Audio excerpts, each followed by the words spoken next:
Hello everyone. இப்போ ஒரு quick revision cost and management accounting and financial management CMA inter group 2ல paper 10 இது exam ஓரியன்டான important points எல்லாமே நம்ம ரிவிஷன் பண்ணிட்டு வந்துடலாம்.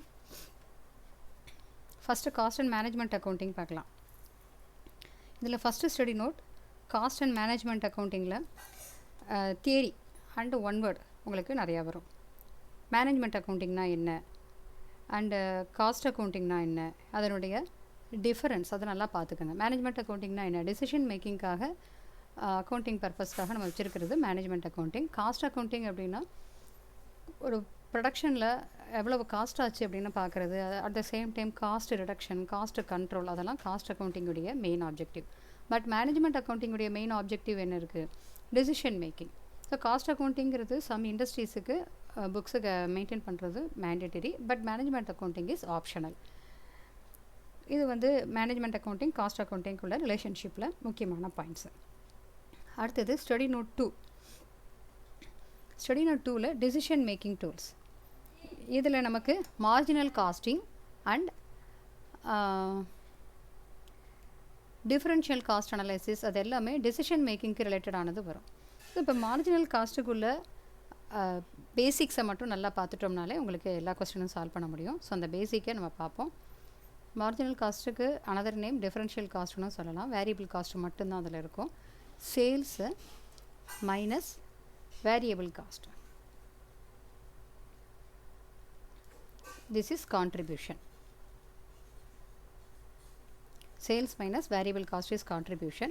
From contribution fixed cost is deducted. Fixed cost minus பண்ணிட்டோம்னா வர்றது profit.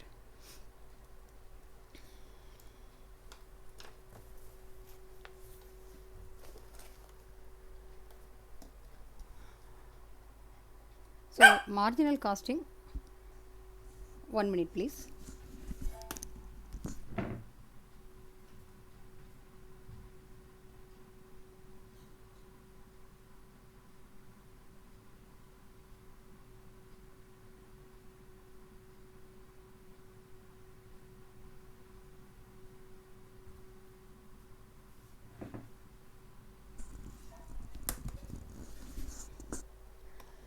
ஸோ மார்ஜினல் காஸ்ட் அப்படிங்கும்போது சேல்ஸ்லேருந்து வேரியபிள் காஸ்ட்டை மைனஸ் பண்ணி வர்றது கான்ட்ரிபியூஷன், ஃபிக்ஸட் காஸ்ட்டையும் மைனஸ் பண்ணிட்டோம்னா வர்றது ப்ராஃபிட்.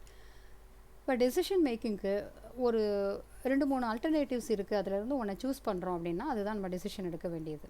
அந்த டெசிஷன் மேக்கிங்கிறது மேக் ஆர் பையாக இருக்கலாம். மேக் ஆர் பை, ப்ரொடக்ஷனுக்கு தேவையான ரா மெட்டீரியலை நம்மளே ப்ரொடியூஸ் பண்ணுறதா அல்லது வெளியில் வாங்குறதா, பர்ச்சேஸ் பண்ணலாமா, அல்லது எக்ஸ்போர்ட் ஆர்டர் அக்செப்ட் பண்ணலாமா வேண்டாமா, அடுத்தது ப்ராடக்ட் டிஃப்ரென்சியேஷன், இன்னொரு புது ப்ராடக்டை நம்ம இன்ட்ரடியூஸ் பண்ணலாமா வேண்டாமா, இந்த மாதிரி நிறையா டெசிஷன்ஸ். ஒரு மிஷினரியை பர்ச்சேஸ் பண்ணலாமா, லீஸுக்கு எடுக்கலாமா, ஸோ இந்த மாதிரி வேரியஸ் டெசிஷன்ஸ் மேனேஜ்மெண்ட் எடுக்கிறது எல்லாத்துக்குமே மார்ஜினல் காஸ்டிங் ஒரு ஸ்டாண்டர்டான மெத்தடாக இருக்குது. இதில் கான்ட்ரிபியூஷன் இருந்துச்சு அப்படின்னு சொன்னாலே அந்த பர்டிகுலர் டெசிஷன்ஸுக்கு கான்ட்ரிபியூஷனை கம்பேர் பண்ணி தான் நம்ம எடுப்போம். இதில் ரொம்ப முக்கியமான ஃபேக்டர் கீ ஃபேக்டர். கீ ஃபேக்டர்னால் என்ன, லிமிட்டிங் ஃபேக்டர் ஆர் கன்ஸ்ட்ரெயின்ட் ஃபேக்டர்னு சொல்லலாம். எது லிமிட்டட் ரிசோர்ஸஸாக இருக்கோ அதை யூஸ் பண்ணி நம்ம ஆல்டர்னேட்டிவ்ஸில் எது பெஸ்ட்டு யூஸ் பண்ணும்போது நம்ம கான்ட்ரிபியூஷன் கூட கிடைக்கும்னு பார்க்கணும். ஸோ கான்ட்ரிபியூஷன் அப்படிங்கிறது இந்த கான்ட்ரிபியூஷன் ஸ்டேட்மெண்ட் பெர் யூனிட்டுக்கு கண்டுபிடிச்சாலும் கீ ஃபேக்டருக்கான கான்ட்ரிபியூஷன் என்னென்னு பார்த்து per unit of key factor, contribution per unit of key factor என்னென்னு பார்த்து அதை தான் நம்ம ரேங்கிங் எடுக்கணும். ரொம்ப ரொம்ப இம்பார்ட்டண்ட் பாயிண்ட் இது. டிசிஷன் மேக்கிங்க்கு கான்ட்ரிபியூஷன் பெர் யூனிட் மட்டும் பத்தாது if key factor is given in the question. So key factor ஒரு யூனிட்டுக்கான கான்ட்ரிபியூஷன் என்னென்னு பார்க்கணும். Key factor maybe availability of raw material in kilogram ton இருக்கலாம், அல்லது லேபர் ஹவர்ஸ் இருக்கலாம். ஸோ எனிதிங் எது வேணாலும் இருக்கலாம் கீ ஃபேக்டர். அதை பேஸ் பண்ணி கான்ட்ரிபியூஷனை நம்ம கண்டுபிடிச்சி அதை தான் ரேங்கிங்க்கு எடுத்து பெஸ்ட்டு ஒன்று நம்ம யூஸ் பண்ணணும். மார்ஜினல் காஸ்டிங்கில் key factor is very very important. Key ஃபேக்டருங்கிறது உங்களுக்கு ப்ராப்ளம்லேயும் ரொம்ப இம்பார்ட்டண்ட். அதோட ஒன் வேர்டில் அல்லது தியரியில் கூட கீ ஃபேக்டர் ஒரு கன்ஸ்டன்ட் ஃபேக்டர் என்னன்னு சொல்லி கேட்கலாம். அடுத்தது அப்சர்ப்ஷன் காஸ்டிங்க்கும் மார்ஜினல் காஸ்டிங்க்கும் உள்ள டிஃபரன்ஸ். அப்சர்ப்ஷன் காஸ்டிங்னா என்ன, சேல்ஸில் இருந்து டோட்டல் காஸ்ட்டை அப்படியே மொத்தமாக மைனஸ் பண்ணிடுவோம். மைனஸ் பண்ணிவிட்டு வர்றது ப்ராஃபிட். இது அப்சார்ப்ஷன் காஸ்டிங்.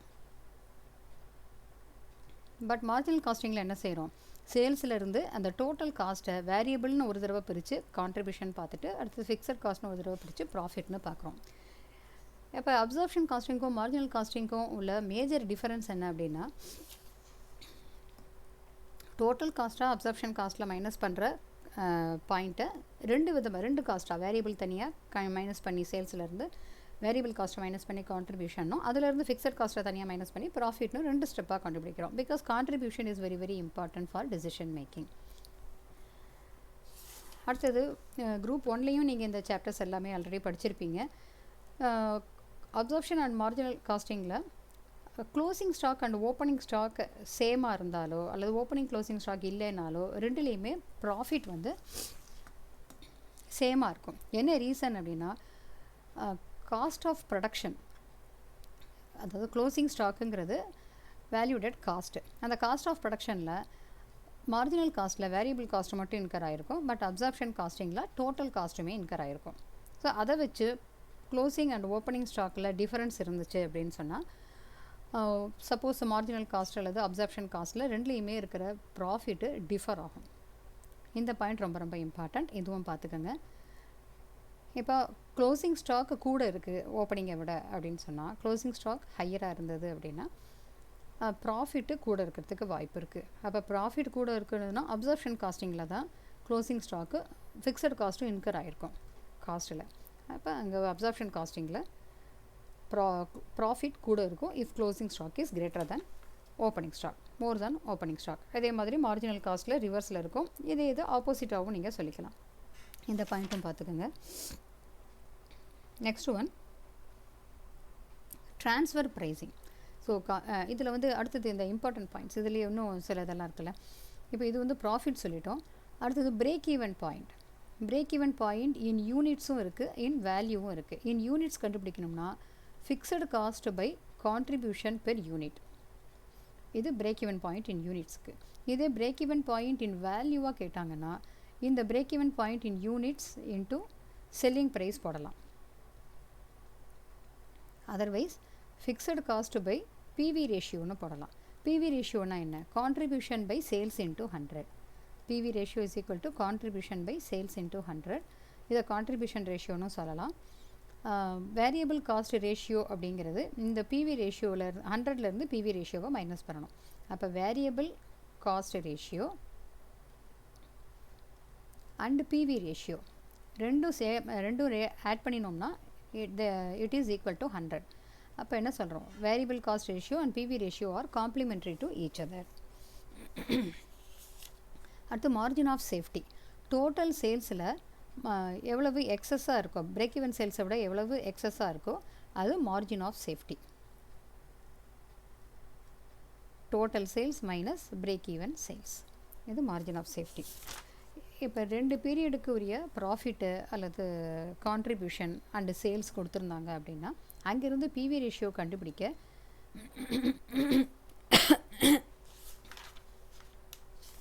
மேலே difference in profit by difference in profit or contribution by difference in units இப்படி போட்டு நம்ம பிவி ரேஷியோ கண்டுபிடிக்கணும்.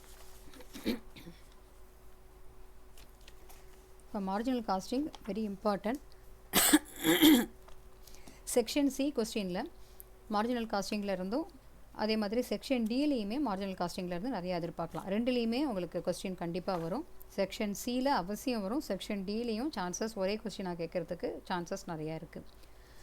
இப்போ இந்த மார்ஜினல் காஸ்டிங்கில் உங்களுக்கு ஒவ்வொரு ஹெட்டிங்லேயும் சம்ஸ் கொடுத்துருப்பாங்க. லிமிட்டிங் ஃபேக்டரை வச்சு ஒரு சம்மு, அப்புறம் டெசிஷன் வந்து make or buy, diversification of production, export மார்க்கெட்டை ஹோம் மார்க்கெட்டு எதை கம்பேர் பண்ணி எதை டெசிஷன் எடுக்கிறது, இந்த மாதிரி நிறையா சம்ஸ் இருக்கும். ஒவ்வொரு சம்ஸுமே ஒவ்வொரு மாதிரி இருக்கும். பட் பேசிக் இப்போ நம்ம பார்த்து இதை பேஸ் பண்ணி தான் எல்லாமே இருக்கும். கான்ட்ரிபியூஷன் பெர் கீ ஃபேக்டர் அதெல்லாம் ஞாபகம் வச்சுக்கிட்டிங்கன்னா போதும். அடுத்தது ட்ரான்ஸ்ஃபர் ப்ரைஸிங். ட்ரான்ஸ்ஃபர் ப்ரைஸிங்கில்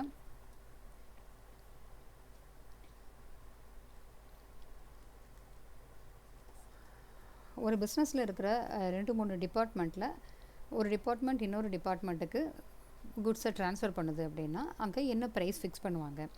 அது இட் மேபி ஆன் காஸ்ட்டாக இருக்கலாம் அல்லது ப்ரைஸ் பேசிஸாக இருக்கலாம். காஸ்ட் பேசிஸ் அப்படின்னா ஆக்சுவல் காஸ்ட்டு அல்லது ஆக்சுவல் காஸ்ட்னால் என்ன காஸ்ட் இன்கர் பண்ணியிருக்கோமோ அது. காஸ்ட்டு ப்ளஸ்னால் அந்த காஸ்ட்டில் பர்சன்டேஜ் ஆஃப் ப்ராஃபிட் ஆட் பண்ணியிருக்கோம்.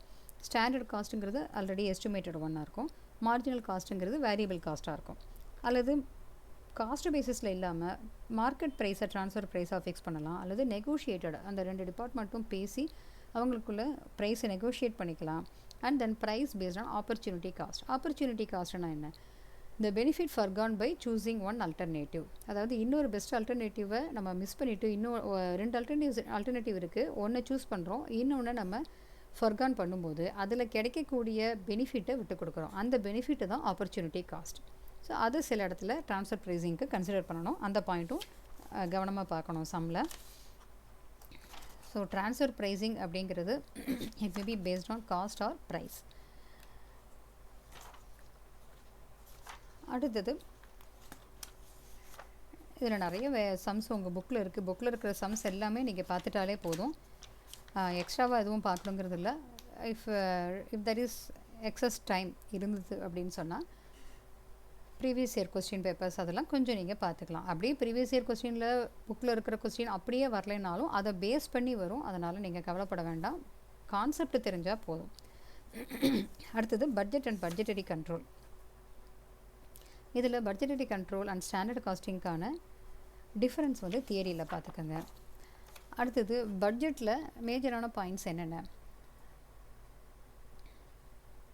பட்ஜெட்டுங்கிறது ஃபஸ்ட்டு சேல்ஸ் பட்ஜெட்டை ப்ரிப்பேர் பண்ணுவாங்க. சேல்ஸை ப்ரிப்பேர் பண்ணி இவ்வளவு சேல்ஸுக்கு எவ்வளவு ப்ரொடக்ஷன் தேவை, அப்போ அதிலிருந்து ப்ரொடக்ஷன் பட்ஜெட். அப்போ அந்த ப்ரொடக்ஷனுக்கு தேவையான ரா மெட்டீரியல் எவ்வளவு வேணும், ரா மெட்டீரியல் ரெக்குயர்மெண்ட் பட்ஜெட். எவ்வளவு ரெக்யூர்மெண்ட்டுன்னு பார்த்தோன்னே அதிலிருந்து ரா மெட்டீரியல் பர்ச்சேஸ் பட்ஜெட், எவ்வளோ பர்ச்சேஸ் பண்ணணும், அந்த பர்ச்சேஸு யூனிட்ஸ்லேயும் குவான்டிட்டி வேல்யூலேயும் இருக்கலாம். அதுக்கப்புறமா labour and any over head எல்லாத்துக்குமே நமக்கு பட்ஜெட் போட முடியும்.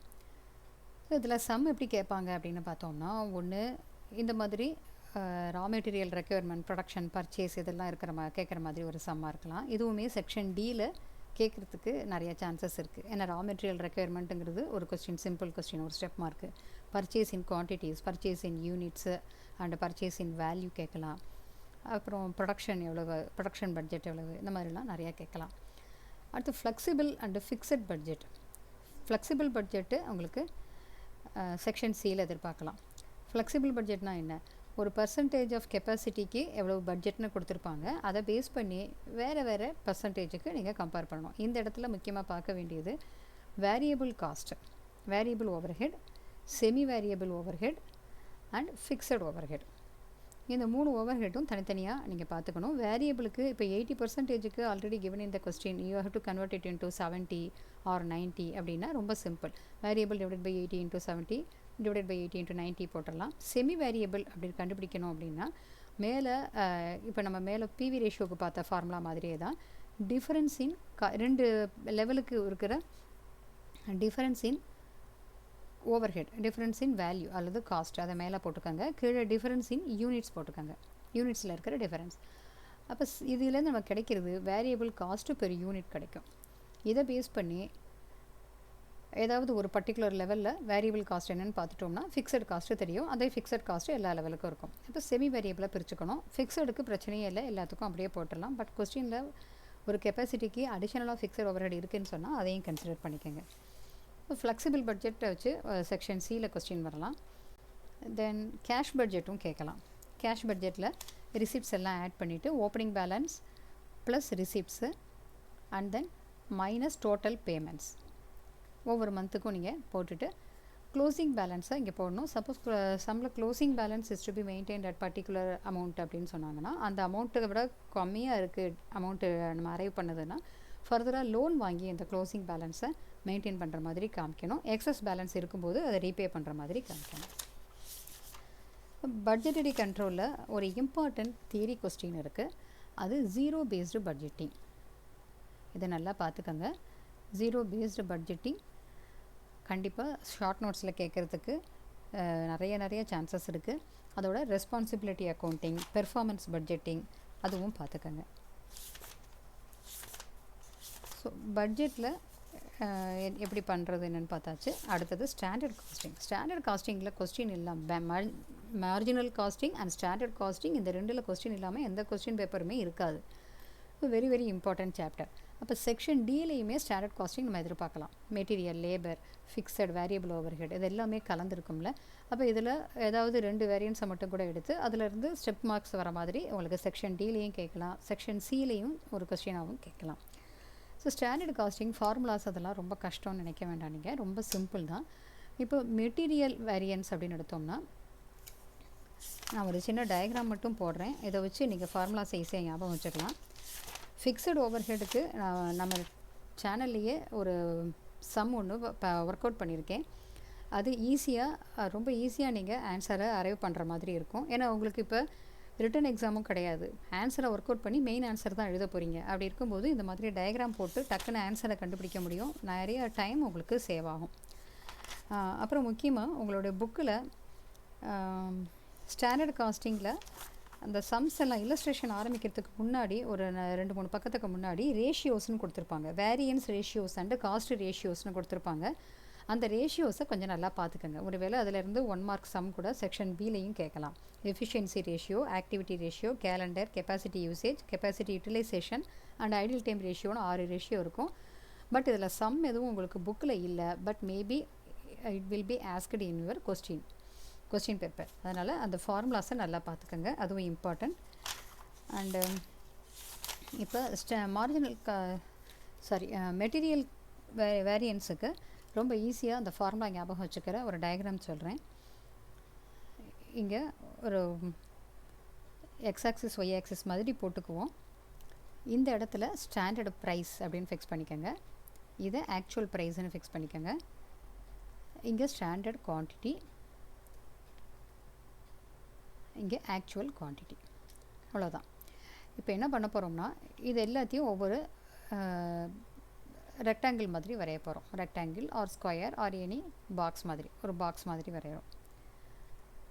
இப்போ எஸ்பி எஸ்கியூ ஒன்று, எஸ்பி இன்ட்டு ஏக்யூ இது ஒரு பாக்ஸு, ஏபி இன்ட்டு ஏக்யூ ஒரு பாக்ஸ்.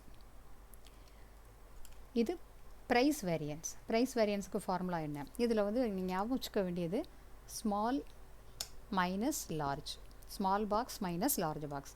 இப்போ இதுதான் ப்ரைஸ் வேரியன்ஸ். ப்ரைஸ் வேரியன்ஸில் நமக்கு இந்த போர்ஷன் மட்டும் கிடைக்கணும்னா நம்ம என்ன செய்யணும்? இந்த போர்ஷனை ஃபுல்லாக மைனஸ் பண்ணணும். அப்போ இந்த ப்ரைஸும் சேர்ந்தது பெரிய பாக்ஸ், ஏபி ஏக்யூ அப்படிங்கிறது பெரிய பாக்ஸு. ஸ்மால் பாக்ஸுங்கிறது எஸ்பி இன்ட்டு ஏக்யூ. அப்போ SP AQ minus AP AQ இதுதான் ப்ரைஸ் வேரியன்ஸ். இல்லாட்டி வேறு மாதிரியும் சொல்லலாம், SP minus AP into AQ price variance. இப்போ இது யூசேஜ் வேரியன்ஸ். யூசேஜ் வேரியன்ஸ்க்கு என்ன? இந்த போர்ஷன் ஃபுல்லாக usage variance, usage or quantity variance. இதுக்கு இந்த போர்ஷன் மட்டும் நமக்கு வேணும். அப்போ இதுக்குள்ளே இருக்கிற இந்த எக்ஸ்ட்ரா போர்ஷனை மைனஸ் பண்ணும். இது small box, SP SQ minus SP into AQ. இதுக்கு யூசேஜ் வேரியன்ஸ்க்கு ஃபார்முலா நீங்கள் மனசில் வச்சுக்கலாம். அதாவது மனப்பாடம் பண்ண கஷ்டமாக இருக்குன்னா இந்த டயக்ராம் ஞாபகம் வச்சுக்கோங்க, ஃபார்முலா நீங்கள் ஈஸியாக போட முடியும். இப்போ 2 மெட்டீரியலுக்கு மேலே யூஸ் பண்ணினா அங்கே ரிவைஸ்டு ஸ்டாண்டர்ட் குவான்டிட்டி நமக்கு வரும். அப்போ ரிவைஸ்டு ஸ்டாண்டர்ட் குவான்டிட்டி இது ரெண்டுக்கும் நடுவில் இங்கே போட்டுக்கோங்க. இப்போ ஃபார்முலாவில் நமக்கு mix variance and yield variance. இது ஈல்டு வேரியன்ஸ், இது மிக்ஸ் வேரியன்ஸ். அவ்வளவுதான். ஈல்டு வேரியன்ஸ்க்கு இந்த போர்ஷன் மட்டும் நமக்கு வேணும் அப்படின்னா இதை சேர்ந்தது பெரிய பாக்ஸ் எஸ்பி இன்ட்டு ஆர்எஸ்கியூ. இது இல்லாமல் இங்கே இருக்கிறது சின்ன பாக்ஸ் எஸ்பி இன்ட்டு எஸ்கியூ. இப்போ மிக்ஸ் வேரியன்ஸ்க்கு எப்படி? எஸ்பி இன்ட்டு ஏக்யூ பெரிய பாக்ஸ், எஸ்பி இன்ட்டு ஆர்எஸ்கியூ. இது இந்த போர்ஷன் ஃபுல்லாக மைனஸ் பண்ணணும். இந்த போர்ஷன் ஃபுல்லாக ஸ்மால். அப்போ சின்ன பாக்ஸு மைனஸ் பெரிய பாக்ஸ், அதை இந்த மாதிரி ஞாபகம் வச்சுக்கோங்க. ஈல்டுக்கு SP SQ minus SP RSQ. Mix வேரியன்ஸ்க்கு SP RSQ minus SP AQ. அவ்வளோதான். இதை லேபருக்கும் நீங்கள் ஃபாலோ பண்ணலாம். பட் லேபருக்கு ஆக்சுவல் ப்ரைஸுக்கு பதிலாக ஆக்சுவல் ரேட் வரும், ஸ்டாண்டர்டு ப்ரைஸுக்கு பதிலாக ஸ்டாண்டர்ட் ரேட் வரும் லேபருக்கு.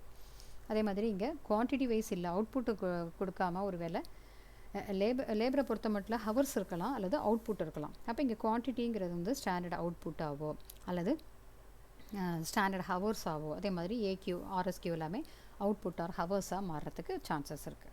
குவான்டிட்டிங்கிறது அவுட்புட்டு, ஒருவேளை ஹவர்ஸ் பேசிஸில் இருந்தால் அது எப்போவுமே ஸ்டாண்டர்ட் அப்படிங்கிறது ஸ்டாண்டர்ட் குவான்டிட்டி அல்லது ஸ்டாண்டர்ட் அவுட்புட்டு, ஸ்டாண்டர்ட் ஹவர்ஸு, இது எல்லாமே ஃபார் ஆக்சுவல் அவுட்புட்டுக்கு பார்ப்போம். பட் ஆர்எஸ்கியூ அப்படிங்கிறது ஆக்சுவல் இன்புட்னு சொல்லலாம், அல்லது ஸ்டாண்டர்டான அவுட்புட்டுக்காக உள்ளது. இப்போ ஸ்டாண்டர்டு மிக்ஸுங்கிறது பட்ஜெட்டுங்கிற வேர்டில் நம்ம நார்மலாக சொல்கிறோம். அதையே ஆக்சுவல் அவுட்புட்டுக்கு மாற்றினோம்னா அதை ஸ்டாண்டர்ட்னு சொல்லலாம். ஸோ சம்மில் பார்க்க வேண்டியது ஆர்எஸ்கியூ கொடுத்துருக்காங்களா எஸ்கியூ கொடுத்துருக்காங்களான்னு ஃபஸ்ட்டு கண்டுபிடிக்கணும். when it is related to the actual output கொடுத்துருக்கிறது standard quantity R standard hours. when it is related to the actual input or standard output, standard அவுட்புட்னா பட்ஜெட்டட் அவுட்புட், அதுக்கேற்ற மாதிரி கொடுத்துருந்தாங்கன்னா அது ஆர்எஸ்கியூ ஆர் ஆர்எஸ்ஹெச் அந்த மாதிரி. அதை கொஞ்சம் கவனமாக பார்த்துட்டு செம்ம போட்டிங்கன்னா சரியாக இருக்கும். அடுத்தது overhead variance, fixed overhead variance. Variable overhead variance ரொம்ப சின்னது தான், அதுக்கு இதே மாதிரி டயக்ராமே நம்ம ஃபாலோ பண்ணலாம்.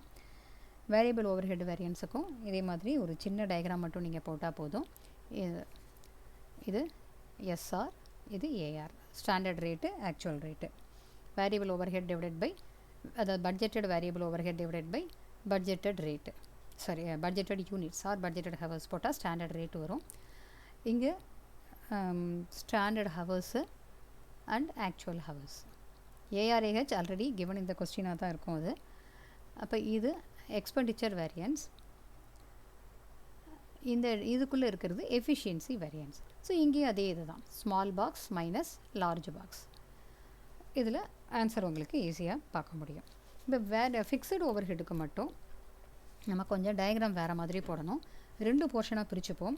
இதை ஃபுல்லாகவே ஒரு சம்மில் எக்ஸ்பிளைன் பண்ணி நம்ம சேனலில் நான் ஆல்ரெடி போஸ்ட் பண்ணியிருக்கேன். அதனோட லிங்க்கும் நான் இந்த வீடியோவை அப்புறமா லைவ்லேருந்து அப்லோட் பண்ணி வீடியோஸில் மாற்றுவேன். அப்போ அதில் லிங்க்கும் உங்களுக்கு நான் கொடுக்குறேன். அப்படி ஒரு வேளை நீங்கள் இந்த லைவோடு சேர்த்து பார்க்கணும், உடனே பார்க்கணும், நான் அப்லோட் பண்ணுற வரைக்கும் வெயிட் பண்ணலன்னு சொன்னால் நம்ம சேனல்லையே நீங்கள் ப்ளேலிஸ்ட்டில் சர்ச் பண்ணி பாருங்கள். அதில் ஃபிக்ஸட் ஓவர்ஹெட் வேரியன்ஸ் இருக்கும். அப்படி இல்லைன்னா டைப் பண்ணியே பாருங்கள், ஈஸியாக ஃபிக்ஸட் ஓவர்ஹெட் வேரியன்ஸ் வந்துடும். ஸோ காஸ்டிங்கில் ஒரு பிளேலிஸ்ட் இருக்கும், அதில் தான் ஃபிக்ஸட் ஓவர்ஹெட் வேரியன்ஸ் இருக்கும்.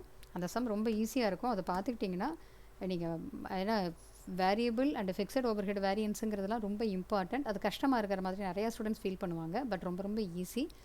அந்த ஒரு சம்மை நீங்கள் பார்த்தாலே உங்களுக்கு எல்லாமே ஈஸியாக புரியும். இப்போ அந்த எப்படி டயக்ராம் மட்டும் நான் இங்கே எக்ஸ்பிளைன் பண்ணுறேன். ஃபுல் சம்மை உங்களுக்கு வேணும்னா அங்கே பாருங்கள். ஃபிக்ஸட் ஓவர்ஹெட் வேரியன்ஸுக்கு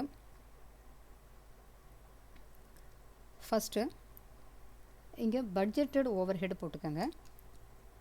அடுத்தது ஆக்சுவல் ஓவர்ஹெட். இது இப்போ நம்ம போடுறது fixed overhead variance. Budgeted overhead, actual overhead. இங்கே ரெக்கவர்டு ஓவர்ஹெட். ரெக்கவர்டு ஓவர்ஹெட் அப்படின்னா ஸ்டாண்டர்ட் ரேட் இன்ட்டு ஸ்டாண்டர்ட் ஹவர்ஸாக இருக்கும். இங்கே standard hours, actual hours, budgeted hours போட்டுக்கோங்க. முதல்ல ஸ்டாண்டர்ட் ரேட் கண்டுபிடிச்சிக்கோங்க. ஸ்டாண்டர்ட் ரேட்டு கண்டுபிடிச்சிட்டோம் அப்படின்னு சொன்னால் இங்கே standard rate budgeted hours into standard rate தான் பட்ஜெட்டட் ஓவர்ஹெட்டாக இருக்கும். Actual hours into actual rate தான் ஆக்சுவல் ஓவர்ஹெட்டாக இருக்கும். Standard hours into standard rate தான் ரெக்கவர்டு ஓவர்ஹெட்டாக இருக்கும். ஆக்சுவலாக இந்த ரெண்டுமே சம்மில் உங்களுக்கு கொடுத்துருப்பாங்க. ஆக்சுவல் ஹவர்ஸு அதுவும் கொடுத்துருப்பாங்க. ஸோ இப்போ ஸ்டாண்டர்ட் ஹவர்ஸ் கண்டுபிடிக்கிறதுக்கு ஆக்சுவல் அவுட்புட்டுக்கு எவ்வளவு ஸ்டாண்டர்ட் ஹவர்ஸ்னு பார்க்கணும். அதை ஃபஸ்ட்டு நீங்கள் கேல்குலேஷன் போட்டுக்கணும். அடுத்தது கேலண்டர் வேரியன்ஸ், கெப்பாசிட்டி வேரியன்ஸ் ரெண்டுமே இருந்துச்சு அப்படின்னா, அதாவது நம்பர் ஆஃப் டேஸ் கொடுத்துருந்தாங்கன்னா கண்டிப்பாக அங்கே கேலண்டர் வேரியன்ஸ் வரும். கேலண்டர் அண்ட் கெப்பாசிட்டி வேரியன்ஸ் ரெண்டுமே அங்கே வரும். அந்த நேரத்தில் இங்கே ரிவைஸ்டு பட்ஜெட்டட் ஓவர் ஹெட்ஸும் கண்டுபிடிக்க வேண்டியிருக்கும். இது எல்லாமே நம்ம கண்டுபிடிச்சிட்டோம் அப்படின்னா ஈஸியாக வேரியன்சஸ் எல்லாமே தனித்தனியாக பார்க்க முடியும். ஃபஸ்ட்டு காஸ்ட் வேரியன்ஸ் அப்படின்னோம்னா இதுதான் cost variance. Recovered overhead minus actual overhead. இது எல்லாமே இன் ருபீஸில் இருக்கும், இது எல்லாமே ஹவர்ஸில் இருக்கும். இதுவே அவுட்புட்டில் கொடுத்துருந்தாங்கன்னாலும் நீங்கள் இதே கண்டுபிடிக்கலாம். அவுட்புட்டில் வரும்போது இந்த இடம் மட்டும் மாறும். இஃப் இட் இஸ் இன் அவுட்புட்னா இந்த ஆக்சுவல் ஓவர்ஹெட்டுக்கு பதிலாக இங்கே ஸ்டாண்டர்ட் அவுட்புட்டும், இங்கே ஸ்டாண்டர்ட் ஹவர்ஸ்க்கு பதிலாக ஆக்சுவல் அவுட்புட்டும் போட்டு மற்றபடி நீங்கள் எல்லா கேல்குலேஷனும் அதே மாதிரி வச்சுக்கலாம் அவுட்புட்டாக இருந்துச்சுன்னா. இது காஸ்ட் வேரியன்ஸ். இங்கே நான் ஆரோ மார்க் போடுற மாதிரி மைனஸ் பண்ணுங்கள், அப்போ தான் ஆன்சர் கரெக்டாக வரும். இது cost variance, ROH minus AOH, BOH minus AOH. Expenditure variance. Volume வேரியன்ஸ்னால் இதிலேருந்து இதை மைனஸ் பண்ணணும். இது வால்யூம் வேரியன்ஸ். இப்போ இந்த வால்யூம் வேரியன்ஸில் நமக்கு 3 வரும். ஒன்று எஃபிஷியன்சி வேரியன்ஸ். இதில் SH minus AH into SR மறக்காமல் போடணும். அப்படி போட்டால் தான் ஃபுல் ஆன்சர் உங்களுக்கு வரும். அடுத்தது capacity variance AH minus RBH into SR போட்டிங்கன்னா இது எஃபிஷியன்சி, இது கெப்பாசிட்டி, இது கேலண்டர் வேரியன்ஸ், இது calendar RBH minus BH into standard rate போட்டிங்கன்னா இது கேலண்டர் வேரியன்ஸ். அவ்வளோதான். ஃபிக்ஸட் ஓவர் ஹெட் வேரியன்ஸ் உங்களுக்கு ஈஸியாக ஆன்சர் கிடைக்கும். இஃப் இட் இஸ் இன் அவுட்புட்டாக இருந்துச்சு அப்படின்னா ஹவர்ஸ் இல்லாமல் அவுட்புட்டாக இருந்தால் இங்கே ஸ்டாண்டர்ட் அவுட்புட்டும் இங்கே ஆக்சுவல் அவுட்புட்டும் போட்டுட்டு நீங்கள் கண்டுபிடிக்கலாம். எப்போவுமே ஸ்டாண்டர்ட் அவுட்புட் அப்படின்னா it is for actual hours worked, அது ஸ்டாண்டர்ட் ஹவர்ஸ்னால் it is for actual output produced. அதை மறக்காமல் ஞாபகம் வச்சுக்கோங்க. Then reconciliation of budgeted profit and actual profit கேட்கலாம். அப்படி கொடுக்கும்போது நம்ம புக்கில் இருக்கிற சம் நல்லா பார்த்துக்கோங்க. ஒரு வேரியன்ஸை அதாவது பட்ஜெட்டட் ப்ராஃபிட்டை பேசிக்காக எடுத்துக்கிட்டோம் அப்படின்னா கீழே ஆக்சுவல் ப்ராஃபிட்டை கண்டுபிடிப்போம். ஸோ அப்போ அந்த ஆக்சுவல் ப்ராஃபிட்டில் ஒவ்வொரு வேரியன்ஸ்னால ப்ராஃபிட் கூடியிருக்கா குறைஞ்சிருக்கா அப்படிங்கிற மாதிரி பார்த்து ஆக்சுவல் ப்ராஃபிட்டில் அது ஆட் ஆகிருக்கு அப்படின்னா ப்ராஃபிட்டை கூட்டியிருக்கு குறைச்சிருக்குன்னா அதே மாதிரி பட்ஜெட்லேயும் நம்ம பண்ண போகிறோம். ஃபார் எக்ஸாம்பிள் ஒரு சின்னதாக ஒன்று பார்ப்போம். இதுலேயே sales price variance and profit margin variance எல்லாமே similar to market material variance மாதிரி தான். பட் அங்கே நம்ம போட்டதில் இதே ஃபார்முலாவை நீங்கள் இதே மாதிரியே ஃபார்முலாஸ் யூஸ் பண்ணுறதா இருந்தால் இங்கே ஃபேவரபுளாக அதாவது காஸ்ட்டுக்கு ஃபேவரபுளாக வந்துச்சுன்னா ப்ரைஸுக்கும் மார்ஜினுக்கும் அதாவது சேல்ஸ் ப்ரைஸுக்கும் ப்ராஃபிட் மார்ஜினுக்கும் அங்கே அன்ஃபேவரபுளாக வரும். அப்படி இல்லைன்னா இந்த எஸ்பி மைனஸ் ஏபிங்கிறத தலைகீழ போடணும். லார்ஜ் பாக்ஸ் மைனஸ் ஸ்மால் பாக்ஸ்னு எதுக்கு ரெவென்யூ அதாவது சேல்ஸ் மார்ஜினுக்கும் சேல்ஸ் ப்ராஃபிட் மார்ஜின் அந்த ரெண்டுக்கும் ரிவர்ஸில் வரணும். இது காஸ்ட்டுனா ஸ்மால் மைனஸ் லார்ஜ் பாக்ஸ் அப்படி ஞாபகம் வச்சுக்கோங்க. அப்படி இல்லைன்னா சேல்ஸ் ப்ரைஸுக்கோ அல்லது ப்ராஃபிட்டுக்கோ வந்துச்சுன்னா லார்ஜ் பாக்ஸ் மைனஸ் ஸ்மால் பாக்ஸ்னு ஞாபகம் வச்சுக்கலாம். அப்போ மைனஸ் வந்துச்சுன்னா ஆன்சர் ஃபேவரபிள், மைனஸ் வந்துச்சுன்னா அன்ஃபேவரபிள் அட்வர்ஸ், ப்ளஸில் வந்துச்சுன்னா ஃபேவரபிள் எல்லாத்துக்குமே காஸ்ட்டுக்கு இதுக்கு எல்லாமே. இதில் இப்போ ஃபார் எக்ஸாம்பிள் இப்போ பட்ஜெட்டோட ப்ராஃபிட்டை எடுத்துக்கிறீங்க, பட்ஜெட்டோட ப்ராஃபிட்டை பேசிக்காக எடுத்துக்கிறீங்க, அதிலேருந்து ஆக்சுவல் ப்ராஃபிட்டை அரைவ் பண்ண போகிறோம். இப்போ ஆக்சுவல் ப்ராஃபிட் அரைவ் பண்ணணும் அப்படின்னா இப்போ சேல்ஸ் ப்ரைஸ் வேரியன்ஸ் இருக்குது. சேல்ஸ் ப்ரைஸ் வேரியன்ஸில் அது உங்களுக்கு ஃபேவரபுளாக அன்ஃபேவரபுளான்னு பாருங்கள். அது ஃபேவரபுளாக இருந்துச்சு அப்படின்னா அது ஆக்சுவல் ப்ராஃபிட்டை ஆட் பண்ணியிருக்கோம். So it is to B added in the budgeted profit also. இதே மாதிரி ஒரு காஸ்ட்டுக்கு பார்க்கலாம். இப்போ மெட்டீரியல் ப்ரைஸ் வேரியன்ஸ் ஒன்று அட்வர்ஸ்னு எடுத்துப்போம். மெட்டீரியல் ப்ரைஸ் வேரியன்ஸ் அட்வர்ஸ்னால் என்ன? மெட்டீரியல் காஸ்ட்டு கூட இருக்குது. அப்போ ஆக்சுவல் ப்ராஃபிட்டில் அந்த மெட்டீரியல்னால் ப்ராஃபிட் குறைஞ்சிருக்கும். ஸோ அதை பட்ஜெட்டில் மைனஸ் பண்ணணும். இந்த மாதிரி கான்செப்டை யோசித்து செய்யுங்க, ரொம்ப ஈஸியாக இருக்கும். ஃபார்முலாஸை மனப்பாடம் பண்ண வேண்டாம். ஸோ ஸ்டாண்டர்ட் காஸ்டிங்க்கு அடுத்தது லேர்னிங்க்கு ரொம்ப சின்ன சாப்டர் தான். இதிலேருந்து 1 வேர்டு வரலாம் அண்டு தியரி கொஸ்டின்ஸ் வரலாம். செக்ஷன் சியில் ஒரு சின்ன கொஸ்டினும் நம்ம எதிர்பார்க்கலாம். இதில் இருக்கிறதே ஒரு 3-4 சம் தான், ரொம்ப சிம்பிள். அதை ஃபாலோ பண்ணுங்கள். லாக் வச்சும் பண்ணலாம். அப்படி இல்லைன்னா குமுலேட்டிவாக டைம் என்னங்கிறத கண்டுபிடிச்சி போடுற மாதிரி 2 சம் இருக்குது, அதுவுமே பார்த்துக்கோங்க. ஃபார்முலாஸ் அப்படின்னு பார்த்தோம்னா y = a into x power b. இந்த பிங்கிறது அந்த லேர்னிங் கோஎஃபிஷியன்ட் உள்ளது, லாக் வேல்யூ இது.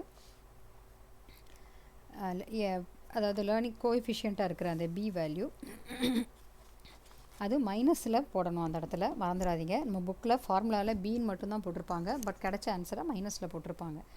இல்லாட்ட ஃபார்முலாவே ஏஎக்ஸ் பவர் மைனஸ் பின்னு கூட வச்சுக்கலாம். நீங்கள் ஏங்கிறது ஃபஸ்ட்டு யூனிட்டுக்கான டைமு, எக்ஸுங்கிறது நம்பர் ஆஃப் யூனிட்ஸ் எவ்வளவு, ஒய்ங்கிறது average time for the total units. அதுலேருந்து டோட்டல் டைம்னால் அந்த நம்பர் ஆஃப் யூனிட்ஸால் மல்டிப்ளை பண்ணிக்கணும். ஸோ அந்த பாயிண்ட்டும் ஞாபகம் வச்சுக்கோங்க.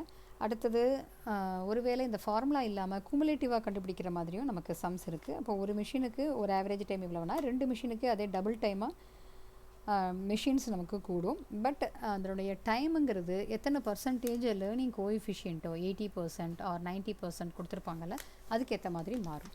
இப்போ லேர்னிங் கோஎஃபிஷியன்ட் 80%க்கு ஒன்று இருக்கும், 90%க்கு ஒன்று இருக்கும். பட் இது எல்லாமே சம்மில் உங்களுக்கு கண்டிப்பாக கொடுத்துருப்பாங்க, அதனால் நீங்கள் பயப்பட வேண்டாம். நெக்ஸ்ட் ஒன் லேர்னிங் கோஎஃபிஷியன்ட் முடிஞ்சிருச்சு. இதில் ஸ்டாண்டர்ட் காஸ்டிங்க்கு பின்னாடி இன்டர்ஃபார்ம் கம்பேரிசன், யூனிஃபார்ம் காஸ்டிங் இதெல்லாம் தியரிக்கு கண்டிப்பாக நீங்கள் எதிர்பார்க்கலாம். நெக்ஸ்ட்டு ஃபைனான்ஷியல் மேனேஜ்மெண்ட்டில் 50 marks, standard costing, marginal costing இது எல்லாத்தையும் சேர்த்து ஒரு 50 மார்க்ஸு. ஸோ ஒரு 50 மட்டும் அட்டன் பண்ணால் போதும்னு நினைக்காம 100 மார்க்ஸுக்கும் டோட்டலாக அட்டன் பண்ண பாருங்கள். அதுதான் உங்களுக்கு நிறைய மார்க்ஸை ஸ்கோர் பண்ணி கொடுக்கும். ஃபஸ்ட்டு சாப்டர் ஃபைனான்ஷியல் மேனேஜ்மெண்ட்டில் எல்லாமே தியரி தான். ஸோ அதில் ப்ராப்ளம்ஸ் எதுவுமே வரத்துக்கு வாய்ப்பு இல்லை.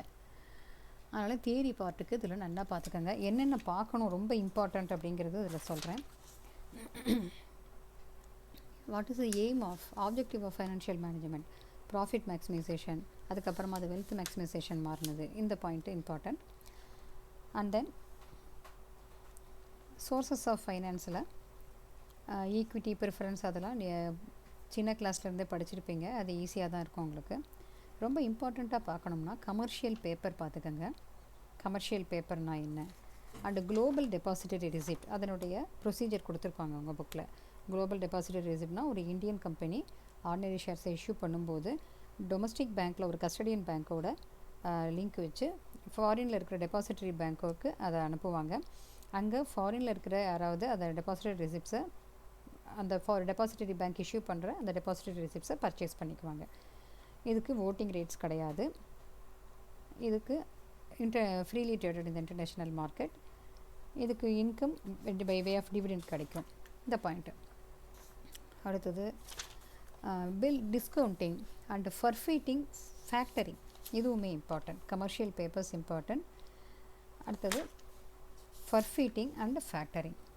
ஃபர்ஃபிட்டிங்னா என்னது, ஒரு இம்போர்ட்டர் எக்ஸ்போர்ட்டருக்கு பே பண்ண வேண்டியதுக்கு ஒரு set of promissory notes issue பண்ணுறாரு.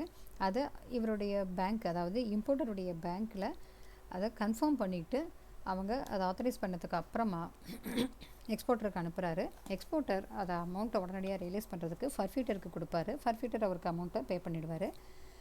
இதுக்கு இந்த ஃபர்ஃபீட்டர் ஏதோ மெச்சூரிட்டி வரைக்கும் வச்சுருக்கலாம், அல்லது அதை இன்னொருத்தருக்கு சேல் பண்ணலாம், ட்ரேட் பண்ணலாம், எது வேணாலும் செய்யலாம்.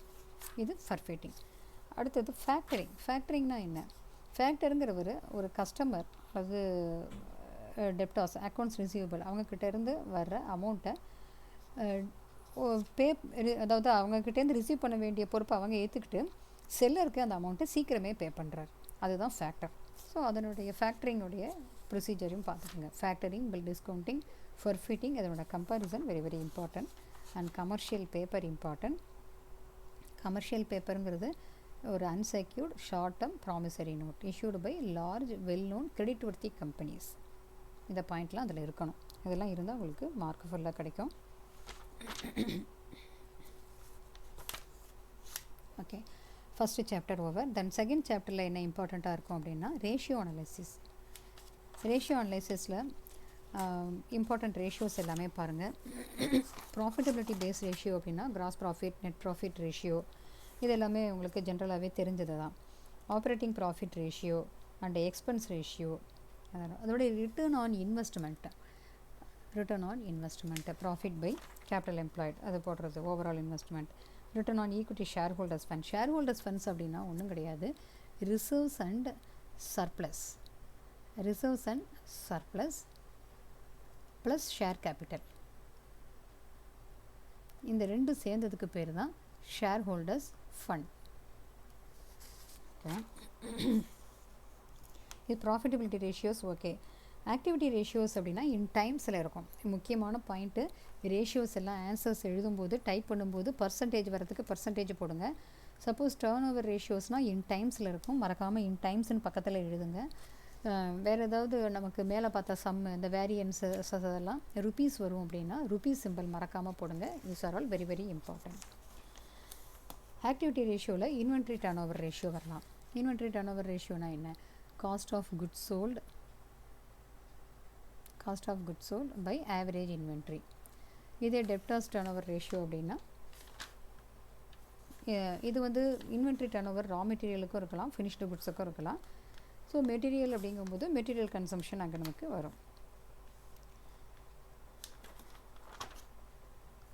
அடுத்தது டெப்டார்ஸ் டர்ன் ஓவர் ரேஷியோவில் கிரெடிட் சேல்ஸ், இந்த இடத்துல இது வந்து இன்வென்ட்ரி டர்ன் ஓவர் ரேஷியோ. இதே டெப்டார் டர்ன் ஓவர் ரேஷியோவாக இருந்துச்சுன்னா credit sales by average of debtors or accounts receivable, அதே மாதிரி கிரெடிட்டார்ஸ் டர்னோவர் ரேஷியோவில் credit purchases by average of accounts payable வரும். இது பீரியட் ஹோல்டிங் அப்படின்னு கேட்டாங்கன்னா stock holding period, debtors credit enjoyment period, இந்த மாதிரி இருந்துச்சுன்னா அதை கண்டுபிடிக்கிறதுக்கு எந்த பீரியட், அதாவது இன் டேஸில் கண்டுபிடிக்கிறீங்களா, டேஸ்னால் 360 டேஸ் ஆர் 365 டேஸ், மந்த்ஸ்னால் 12, இந்த மாதிரி போட்டுட்டு divided by debtors turnover ratio. அது ஸ்டாக்குக்கு பார்க்குறீங்கன்னா stock turnover or inventory turnover ratio அப்படின்னு போட்டிங்கன்னா ஈஸியாக ஆன்சர் வரும். அடுத்தது சால்வன்சியில் short term and long term ரெண்டு இருக்குது. ஷார்ட் டேர்ம் சால்வன்சி ரேஷியோவில் current ratio important, current assets by current liabilities. லிக்விடிட்டின்னா லிக்விட் அசட்ஸ் பை கரண்ட் லயபிலிட்டிஸ்னு சொல்லலாம். சில இடத்துல கரண்ட் லயபிலிட்டிஸ்க்கு பதிலாக லிக்விட் லயபிலிட்டிஸ்ன்னு சொல்லி பேங்க் ஓவர் டிராஃப்டை மைனஸ் பண்ணியும் போடலாம். லிக்விட் அசட்ஸ்னால் என்ன, கரண்ட் அசட்ஸில் இருந்து கரண்ட் அசட்ஸில் இருந்து இன்வென்ட்ரியும் ப்ரீபெய்ட் எக்ஸ்பென்சஸையும் மைனஸ் பண்ணுறது. அதுலேயே கரண்ட் அசட்ஸில் ஸ்டாக்கு, ப்ரீபெய்ட் எக்ஸ்பென்சஸ், டெப்டாஸும் சேர்த்து மைனஸ் பண்ணினா அது சூப்பர் குவிக் அசட்ஸ். அது டெப்ட் சர்வீஸ் கவரேஜ் ரேஷியோ. அதில் மேலே நியூமரேட்டரில் profit after tax plus depreciation plus interest on loan 3 மேற் போட்டுக்கணும். கீழே இன்ட்ரெஸ்ட் ஆன் லோனும் இன்வெஸ்ட்மெண்ட்டும் போட்டுக்கணும். ஒவ்வொரு ரேஷியோக்கும் என்ன ஐடியல்னு இருக்கும். இப்போ கரண்ட் ரேஷியோன்னு எடுத்தோம்னா கரண்ட் ரேஷியோ ஐடியல் ரேஷியோ வந்து கரண்ட் ரேஷியோவுக்கு 1.5, 2 இருக்கலாம், பட் 1.5 இஸ் அக்செப்டபிள். லிக்விடிட்டி ரேஷியோவுக்கு 1 அண்ட் டெப்ட் சர்வீஸ் கவரேஜ் ரேஷியோ அதுக்கெலாம் வந்து 2 இருக்கணும். அதே மாதிரி ஃபிக்ஸட் அசட்ஸ் ரேஷியோவுக்கு fixed assets by net fixed assets by long term ஃபண்ட்ஸ்னு போடுவாங்க. இதுக்கு 0.67 ஐடியல் ரேஷியோ. எதுக்காக இந்த ஐடியல் ரேஷியோ வேணும்னா கொஸ்டினில் ப்ராஃபிட்டை ரேஷியோஸ் என்னென்னு பார்த்துட்டு comment on the solvency of the பிஸ்னஸ்னு கொடுத்துருப்பாங்க. அப்போ அதனோட ரேஷியோ எவ்வளவு இருக்குது, பட் ஐடியலாக எவ்வளவு இருக்கணும், அதை பேஸ் பண்ணி உங்களுடைய கமெண்ட்டை மறக்காமல் நீங்கள் ஆன்சரில் டைப் பண்ணணும். அடுத்தது financial fund flow statement and cash flow statement, இந்த ரெண்டும் அடுத்தது இருக்குது. ஸோ இந்த சாப்டரில் இந்த 3ல் ஏதாவது 2 கண்டிப்பாக நீங்கள் எதிர்பார்க்கலாம். ஃபண்ட் ஃப்ளோ ஸ்டேட்மெண்ட்டுக்கு தனியாக ஒரு ஃபார்மெட் எதுவுமே கிடையாது. ஸோ ஃபண்ட் ஃப்ளோ ஸ்டேட்மெண்ட்டில் ஃபஸ்ட்டு ஒர்க்கிங் கேபிட்டல் சேஞ்சஸை ஒரு ஸ்டேட்மெண்ட் கண்டுபிடிச்சிக்கணும். ஒர்க்கிங் கேபிட்டலில் மட்டும் என்ன சேஞ்சஸ் வருது அப்படின்னு. அதுக்கு அடுத்த ஸ்டெப்பில் ஏதாவது மிஸ்ஸிங் ஃபிகர்ஸ் இருந்துச்சுன்னா கண்டுபிடிச்சிட்டு ஃபண்ட் ஃப்ளோ ஸ்டேட்மெண்ட் போடணும். ஃபண்ட் ஃப்ளோ ஸ்டேட்மெண்ட் போடும்போது நார்மலாக என்னென்னலாம் ஃபண்ட்ஸில் வரும். ஃபண்டுனா என்ன, sources of funds, applications of fund ரெண்டாக பிரிக்கிறோம். சோர்சஸ் ஆஃப் ஃபண்ட்ஸுங்கிறதெல்லாம் லயபிலிட்டி சைடில் நமக்கு இருக்கிறதெல்லாம் சோர்சஸ் ஆஃப் ஃபண்ட்ஸ்னு ஜென்ரலாக பேலன்ஸ் ஷீட்டில் சொல்லுவோம். இப்போ கேபிட்டலை ரேஸ் பண்ணுறோம், இஷ்யூ பண்ணுறோம் அப்படின்னா அது சோர்சஸ் ஆஃப் ஃபண்ட். அதே ரீபேமெண்ட் பண்ணினா அது அப்ளிகேஷன்ஸ் ஆஃப் ஃபண்டு. இதே மாதிரி தான் லயபிலிட்டி சைடில் ஏதாவது ரேஸ் பண்ணுறோம், இன்க்ரீஸ் ஆகுது அப்படின்னா அது சோர்ஸும், அது குறைஞ்சிச்சு லயபிலிட்டி சைட்லன்னா அது அப்ளிகேஷன். இது அசட் சைடில் இருக்கிறதெல்லாம் பார்த்தோம்னா அசட்ஸில் ஏதாவது அசட் பர்ச்சேஸ் பண்ணுறோம் அப்படின்னா அது increase in asset. Increase in அசட்னா அது outflow of funds, that is applications of fund. Decrease in அசட்ஸ்னால் அது சோர்சஸ் ஆஃப் ஃபண்ட்ஸ். எப்போவுமே ஃபண்ட் ஃப்ளோ ஸ்டேட்மெண்ட்டில் வர்ற ஒரு டிரான்சாக்ஷனில் நம்ம என்ட்ரி போடணும்னா ஒரு லாங் டேர்மும் ஒரு ஷார்ட் டேர்மும் அஃபெக்ட் பண்ணுறது மட்டும்தான் ஃபண்ட் ஃப்ளோ ஸ்டேட்மெண்ட்டில் வரணும். For example conversion of debentures into shares அப்படின்னு கொடுத்தா இது ஃபண்ட் ஃப்ளோ ஸ்டேட்மெண்ட்டில் வராது. ஏன்னா டிபென்ச்சரும் லாங் டேர்ம், ஷேரும் லாங் டேர்ம். அதே மாதிரி அடுத்தது எந்த ஒரு டிரான்சாக்ஷனும் பார்த்திங்கன்னா ஒரு கன்வர்ஷனுங்கிறது லாங் டேர்முக்குள்ளேயே ரெண்டும் மாறுறதுனால ஃபண்ட் ஃப்ளோ ஸ்டேட்மெண்ட்டில் வராது. அதுவே issue of shares for cash அப்படின்னா இது கேஷுங்கிறது ஷார்ட் டேர்ம், ஷேருங்கிறது லாங் டேர்ம். இப்போ ஃபண்ட் ஃப்ளோ ஸ்டேட்மெண்ட்டில் ஒரு லாங் டேர்ம் ஒரு ஷார்ட் டேர்ம், அதாவது கரண்ட் இன்னொன்று நான் கரண்ட், அதை அஃபெக்ட் பண்ணக்கூடியதாக ரெண்டு பக்கமும் இருக்கிற ஒரு டிரான்சாக்ஷன் மட்டும்தான் என்ட்ரி வரும். அடுத்து நெட் ப்ராஃபிட் அண்ட் லாஸ் அக்கௌண்ட்டில் இருந்து ஃபண்ட் ஃப்ரம் ஆப்ரேஷன்ஸ் ஃபஸ்ட்டு கண்டுபிடிச்சிக்கணும். அதாவது அதில் டெப்ரிசியேஷன் அந்த அட்ஜஸ்ட்மெண்ட்ஸ் எல்லாம் பண்ணிவிட்டு ப்ரொவிஷன் அதெல்லாம் திருப்பி ஆட் பண்ணிவிட்டு அதுக்கப்புறமா அந்த ஃபண்ட் ஃப்ளோ ஸ்டேட்மெண்ட்டையும் அது ப்ராஃபிட்டாக இருந்துச்சுன்னா சோர்ஸஸ்லேயும் அது லாஸாக இருந்தால் அப்ளிகேஷன்லேயும் போடணும். இது ஃபண்ட் ஃப்ளோ ஸ்டேட்மெண்ட்டுக்கு. இது fund flow statement section D கொஸ்டினில் கேட்கலாம். ஏன்னா ஒர்க்கிங் கேபிட்டல் ஸ்டேட்மெண்ட்டு அதுக்கு ஒரு 2-3 மார்க் கேட்கலாம். அப்புறம் சின்ன சின்ன ஒர்க்கிங் நோட்ஸ் நம்ம கண்டுபிடிக்க வேண்டியிருக்கும். இப்போ ஃபிக்ஸட் அசட்ஸில் எவ்வளோ பர்ச்சேஸ் பண்ணியிருக்கோம், சேல் பண்ணியிருக்கோம் என்ன அப்படின்னு பார்க்கணும் அப்படின்னா அது ஒரு ஒர்க்கிங் நோட்லேருந்து நமக்கு தேவைப்படும். இப்போ அந்த மாதிரி சின்ன சின்ன working note, provision for tax, அந்த மாதிரி ஒர்க்கிங்ஸ் எல்லாம் சப்கொஸ்டின்ஸாக கேட்கலாம். அடுத்தது கேஷ் ஃப்ளோ அனலைசிஸ். இது ஃபார்மேட் படி AS3 படி தான் ப்ரிப்பேர் பண்ணணும். கேஷ் ஃப்ளோ அனலைசிஸில் எப்போவுமே format operating activities, investing activities and financing ஆக்டிவிட்டீஸுங்க தான் வரணும். இதில் டைரக்ட் மெத்தட், இன்டைரக்ட் மெத்தட் 2 இருக்குது. டைரக்ட் மெத்தட், இன்டைரக்ட் மெத்தட் ரெண்டுமே ஆப்ரேட்டிங் ஆக்டிவிட்டீஸ்க்கு மட்டும்தான் வரும். மற்றபடி எந்த மெத்தடை நீங்கள் ஃபாலோ பண்ணாலும் இன்வெஸ்டிங் அண்ட் ஃபைனான்சிங் ஆக்டிவிட்டீஸ் 2 மெத்தட்லேயுமே ஒன்றா தான் இருக்கும். டைரக்ட் மெத்தட்னா என்ன? Cash receipts and cash payments, அந்த ரெண்டையும் டைரெக்டாக நம்ம மைனஸ் பண்ணிவிட்டு ரெண்டையும் நெட் பண்ணிவிட்டு அதிலேருந்து வர அமௌண்ட்டில் டேக்ஸ் பே பண்ணுறது, எக்ஸ்ட்ரானரி ஐட்டம்ஸ் பே பண்ணுறது, இதெல்லாம் அட்ஜஸ்ட்மெண்ட் பண்ணுறது எல்லாம் பண்ணி முடிச்சிட்டோம்னா டேரெக்டாக ஆப்ரேட்டிங் ஆக்டிவிட்டீஸ் கிடச்சிரும். பிஸ்னஸ் எதில் பிஸ்னஸ் பண்ணுறாங்களோ அதுக்கு ரிலேட்டடான ஆக்டிவிட்டீஸ் ஆப்ரேட்டிங் ஆக்டிவிட்டீஸ். ஃபிக்ஸ்டு அசெட்ஸை வாங்குறது, விற்கிறது, அதெல்லாம் இன்வெஸ்டிங் ஆக்டிவிட்டீஸ். ஃபைனான்சிங் அப்படின்னா சோர்சஸ் ஆஃப் ஃபைனான்ஸ், அதாவது capital, long term loan, debentures, அதெல்லாம் ரைஸ் பண்ணினா அது இன்ஃப்ளோ, அதை ரீபேமெண்ட் பண்ணினா அவுட்ஃப்ளோ. இங்கே அசட்டை வாங்கினா அது அவுட்ஃப்ளோ, அசட்டை விற்றா இன்ஃப்ளோ. இந்த மாதிரி பார்க்கலாம். இன்டைரக்ட் அப்படின்னா ப்ராஃபிட் அண்ட் லாஸ் அக்கௌண்ட்டில் இருந்து சில அட்ஜஸ்ட்மெண்ட்ஸ் பண்ணுறோம். Non cash items and non operating items இதெல்லாம் அட்ஜஸ்ட் பண்ணணும். ஒர்க்கிங் கேபிட்டல் சேஞ்சஸையும் அதில் அட்ஜஸ்ட் பண்ணணும். அசட் இன்க்ரீஸ் ஆச்சுன்னா அவுட்ஃப்ளோ, அசட் டிக்ரீஸ் ஆச்சுன்னா இன்ஃப்ளோ. அந்த பாயிண்ட்டை ஞாபகம் வச்சுக்கோங்க. இது வந்து up to operating tax from cash generated from operations வரைக்கும் தான் இந்த டைரக்ட் இன்டைரக்ட் மெத்தட் சேஞ்சஸ் இருக்கும். அதுக்கப்புறம் tax adjustment, extraordinary items adjustment, அதெல்லாம் எல்லா மெத்தட்லேயும் ஒன்றா தான் வரும். இதில் 3 ஆக்டிவிட்டீஸுடைய டோட்டலில் கீழே opening cash and cash equivalents add பண்ணோம்னா closing cash and cash equivalent answer ஆட்டோமேட்டிக்காக வரணும். ஆன்சரை கிராஸ் செக் பண்ணிக்கலாம். கேஷ் அண்ட் கேஷ் ஈக்குவலன்ஸ் அப்படின்னா கேஷ் ஈக்குவலன்ஸுங்கிறது readily marketable securities, cash at bank, அதெல்லாம் கேஷ் ஈக்குவலன்ஸ்னு சொல்லலாம். So fund flow analysis and cash flow analysis ரெண்டுமே செக்ஷன் டியில் யூ கேன் எக்ஸ்பெக்ட். அடுத்தது ஒர்க்கிங் கேபிட்டல் மேனேஜ்மெண்ட். இதில் என்ன மாதிரி சம் வரும் அப்படின்னா ஒர்க்கிங் கேபிட்டல் அமௌண்ட் என்ன அப்படின்னு கண்டுபிடிக்கிற மாதிரி ஒரு சம் வரும். Working capital amount, requirement amount, working capital எவ்வளவு தேவைப்படும் அப்படிங்கிற அமௌண்ட், அதை கண்டுபிடிக்கிறதுக்கு என்ன செய்வீங்க? இதுக்கு ஜென்ரலாக ஒர்க்கிங் கேபிட்டலுடைய ஒவ்வொரு பார்ட்டும், அதாவது கரண்ட் அசட்ஸில் எவ்வளவு அமௌண்ட்டு தேவை, கரண்ட் லயபிலிட்டிஸில் எவ்வளவு அமௌண்ட்டு வரும். ஸோ இப்போ கரண்ட் அசட்ஸில் ஃபஸ்ட்டு ஸ்டாக்கு, ரா மெட்டீரியலுடைய ஸ்டாக்கு, அடுத்தது ஒர்க் இன் ப்ராக்ரஸ், அதில் raw material, labour and overheads 3மே இருக்கும். அதில் லேபர் அண்ட் ஓவர் ஹெட்ஸுக்கு எத்தனை பர்சன்டேஜ் கம்ப்ளீஷன் ஆகிருக்குங்கிறத போர்ஷனை கண்டிப்பாக கவனிக்கணும் நீங்கள். அடுத்தது ஃபினிஷ்டு குட்ஸுடைய ஸ்டாக்கு, டெப்டாஸு, கேஷ், இதெல்லாம் கரண்ட் அசட்ஸில் வந்துடும்.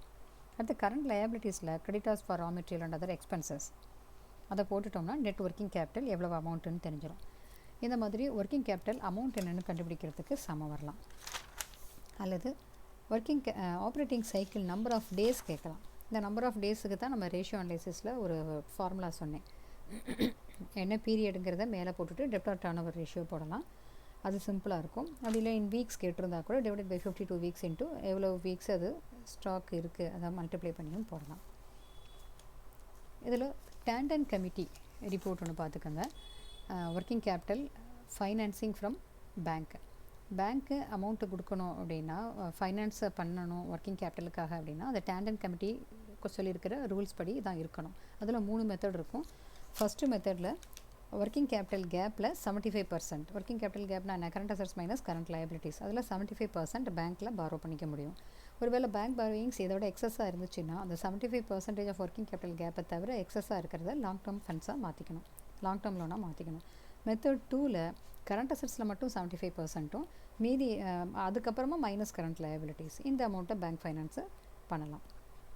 3வது மெத்தடில் கரண்ட் அசட்ஸில் கோர் கரண்ட் அசட்ஸ்னு கொடுத்துருப்பாங்க, அதை மைனஸ் பண்ணிவிட்டு இந்த டிஃபரன்ஸ் அமௌண்ட்டுக்கு நெட் அமௌண்ட்டுக்கு 75%, அதிலிருந்து மைனஸ் கரண்ட் லயபிலிட்டிஸ் போட்டு எவ்வளவு ஃபண்டு பேங்க்லேருந்து பாரோ பண்ணலான்னு பார்க்கலாம். தென் டாண்டன் கமிட்டி ஒரு வேளை ஷார்ட் கொஸ்டின்ஸ்லேயும் கேட்கலாம். அடுத்தது ஒர்க்கிங் கேபிட்டல் ரெக்யர்மெண்ட் பார்க்கும்போது செகண்ட் ஷிஃப்ட், அதாவது அடிஷ்னலாக ஒரு ஷிஃப்ட் ஒர்க் பண்ணுறதா இருந்தால் அதுக்கு எவ்வளவு additional requirement working capital requirement தேவைன்னு இருக்கும். இது சம் பர்டிகுலராக உங்கள் புக்கில் இருக்குது. இது அடிக்கடி கேட்குற சம். இதுவும் நல்லா பார்த்துக்கோங்க. அந்த செகண்ட் ஷிஃப்ட்டுக்கு நீங்கள் ரீசனபிளாக உங்களுடைய அசம்ஷன்ஸை வச்சுக்கணும் அப்படிங்கிற மாதிரி அவங்களுக்கு கொடுத்துருப்பாங்க. இப்போ ப்ராடக்ட்டை வந்து செகண்ட் டபுள் ஷிஃப்ட்டில் டபுள் அமௌண்ட்டு மாறும். பட் ரா மெட்டீரியல் டபுளாக தேவையில்லை. பிகாஸ் இன்வென்ட்ரி கண்ட்ரோல் பெட்டராக இருக்கும். அதில் 2/3 வச்சுக்கிட்டா போதும். அந்த மாதிரி அசம்ஷன்ஸ் எல்லாமே புக்கில் இருக்கும். அதை பர்டிகுலராக அந்த ரா மெட்டீரியல் அசம்ஷன்ஸை ஞாபகம் வச்சுக்கோங்க. இன்னொரு பாயிண்ட்டு அதில் ஃபிக்ஸடு காஸ்ட்டை 2 ஷிஃப்ட்டுக்கும் டபுள் ஆக்கக்கூடாது. ஃபிக்ஸட் காஸ்ட்டுங்கிறது 2 ஷிஃப்ட்டுக்கும் ஒரே அமௌண்ட்டு தான் இருக்கும். அப்போ பெர் யூனிட் காஸ்ட்டு அது பாதியாக குறையும். Fixed cost per unit. அந்த பாயிண்ட்டும் இங்கே கவனமாக இருக்கணும். அடுத்து ஒர்க்கிங் கேபிட்டல் மேனேஜ்மெண்ட்டில் இன்வென்ட்ரி மேனேஜ்மெண்ட்டில் ஜஸ்ட்டு உங்களுக்கு ஒரு தியரி மாதிரி தான் இருக்குது. பட் ப்ராப்ளம்ஸ் எதுவும் கேட்கல. மேபி கேட்டாங்கன்னா ஃபஸ்ட் குரூப்பில் படித்ததை பேஸ் பண்ணி தான் கேட்பாங்க. அடுத்தது ரிசீவபிள்ஸ், டெப்டார்ஸ் மேனேஜ்மெண்ட்டு. டெப்டார்ஸ் மேனேஜ்மெண்ட்டில் 2-3 பாலிசி, அதாவது 30 days credit, 45 days credit, 60 days credit இந்த மாதிரி கொடுத்தா சேல்ஸ் இன்க்ரீஸ் ஆகும். அப்படி சேல்ஸ் இன்க்ரீஸ் ஆகும்போது டெப்டார்ஸுடைய கிரெடிட் பீரியட் நம்ம கூட கொடுக்கறதுனால சேல்ஸ் இன்க்ரீஸ் ஆகுது. But there is a possibility of bad debts increase ஆகும். அப்போ அதையும் ரெண்டையுமே கம்பேர் பண்ணி எந்த பாலிசி பெஸ்ட் அப்படின்னு நம்ம சூஸ் பண்ணணும். ஸோ கிரெடிட் பாலிசிஸ் அனலைஸ் பண்ணும்போது காஸ்ட் பெனிஃபிட் அப்படிங்கிற பாயிண்ட்டை ஞாபகம் வச்சுக்கோங்க. பெனிஃபிட்டுங்கிறது கிரெடிட் சேல்ஸு ஒவ்வொரு பாலிசி, கரண்ட் பாலிசி பிளான் 1, 2, 3, 4 அந்த மாதிரி போட்டுக்கோங்க. அதில் எவ்வளவு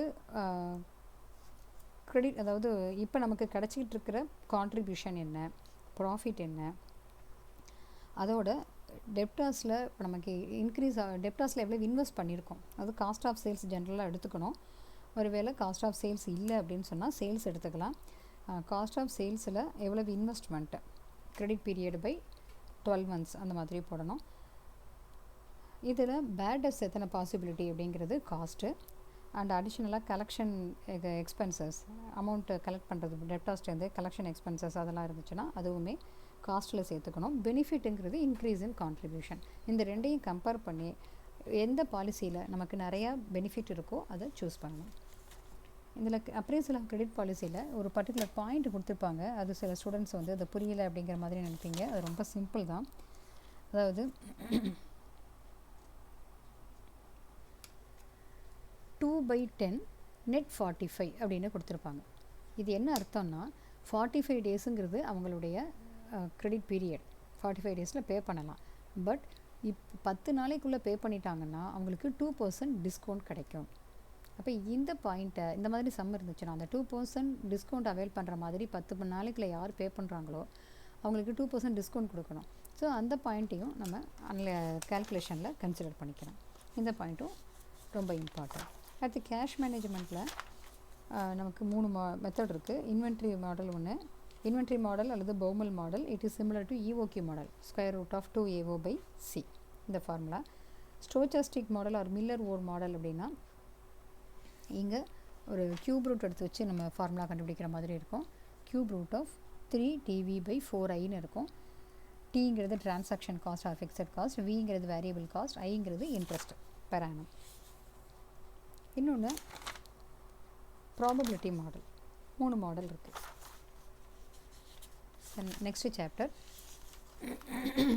cost of capital, capital structure theories, dividend decision, leverage analysis. Very important chapter இது எல்லாமே. காஸ்ட் ஆஃப் கேபிட்டல் அப்படின்னா இங்கே கேபிட்டலுடைய ஸ்ட்ரக்சரில் என்னென்னலாம் இருக்கலாம். ஈக்விட்டி இருக்கலாம், ப்ரிஃபரன்ஸ் இருக்கலாம், ப்ரிஃபரன்ஸ் இருக்கலாம், அண்ட் டிபென்ச்சர் இருக்கலாம், டிபென்ச்சர் ஆர் டெப்ட் இருக்கலாம். அண்ட் தென் ஈக்விட்டியை இன்னொரு ஃபார்மில் ரீடெயின்ட் ஏர்னிங்ஸ், அதான் reserves and surplus, retained earnings. இந்த 4 ஃபார்மில் இருக்கலாம். இதுக்கு காஸ்ட், இந்த ஒன்றுக்கும் தனித்தனியாக காஸ்ட். ஈக்விட்டியுடைய காஸ்ட்டு KE, ப்ரிஃபரன்ஸுடையது KP, டெப்டுடையது KD, ரீடெயின்ட் ஏர்னிங்ஸ் உடையது KR. இந்த 4மே டோட்டலாக சேர்ந்தது தான் weighted average cost of capital, overall cost of capital. இதுக்கு வெயிட் கொடுப்பாங்க.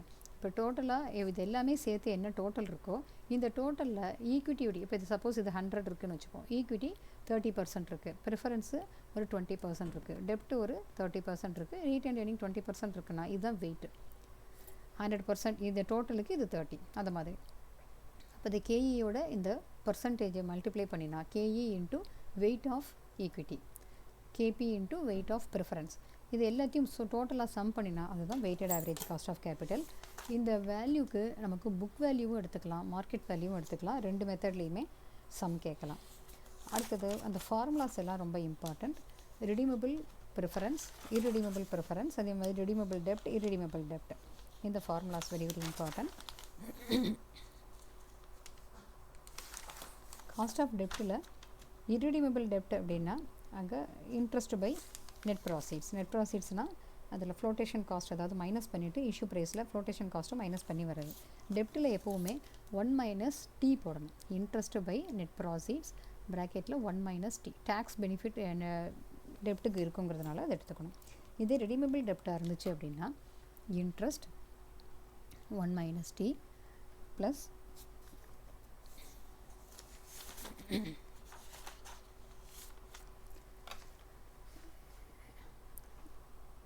redeemable value minus net sale proceeds divided by number of period, எவ்வளோ நாளில் ரெடீம் பண்ணுறாங்க, divided by RV plus NS by 2 average. இது ப்ரிஃபரன்ஸ் டிவிடெண்டாக இருந்ததுன்னா இந்த இடத்துல டிவிடெண்டுன்னு போடணும்.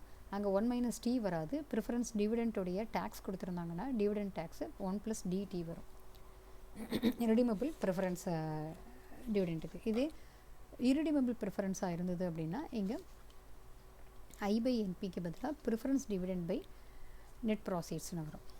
அடுத்து காஸ்ட் ஆஃப் ஈக்விட்டிக்கு 4 மாடல் இருக்குது. Growth model, no growth model, earning model, capital asset pricing, CAPM 4 model இருக்குது. டிவிடெண்டில் என்ன வரும்? டிவிடெண்டில் நோ க்ரோத் மாடல் அப்படின்னா dividend by net sale proceeds, dividend by net sale proceeds. இதே க்ரோத் மாடலாக இருந்துச்சு அப்படின்னா அங்கே D1 by price plus growth rate போடணும். D1னா என்ன? D1ங்கிறது ப்ரீவியஸ் இயருடைய டிவிடெண்டில் க்ரோத் ரேட்டை நம்ம ஆட் பண்ணிக்கணும். DO 1 plus growth rate into 1 plus growth rate.